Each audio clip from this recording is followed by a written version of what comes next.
In this lesson, we're going to be talking about system requirements. So system requirements are really the hardware and the software that you should probably have in order to be successful going through these lessons. I do a lot of work with virtual machines, and some of that has to do with the fact that I primarily use Mac OS as my operating system. And really the reason for that is I kind of like having Unix underneath so that I can get to the command line and the terminal interface and be able to do those sorts of things anytime I want. But I also like having a useful graphical interface and having a wide variety of applications, both commercial as well as open source and freeware applications to be able to run.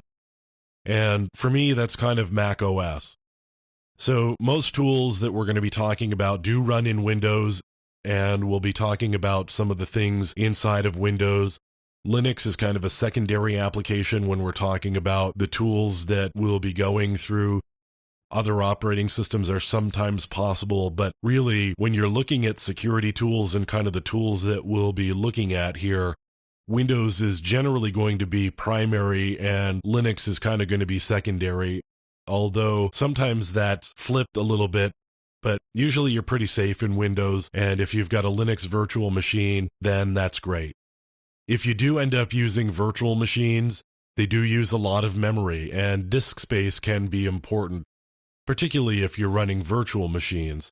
If you have multiple virtual machines, as I do, for example, as I said, I'm running Mac OS and I've got a Windows and a Linux virtual machine. And sometimes I do have other virtual machines for different types of Windows or different types of Linux based on what I'm doing. So disk space is really important there.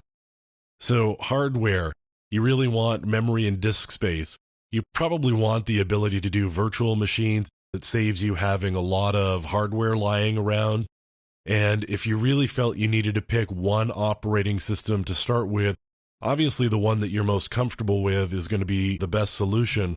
But Windows is generally a pretty good choice because most of the tools run under Windows, if not all of the tools that we'll be talking about do run under Windows. And some of them, if not many of them, really their primary focus is to run under Windows.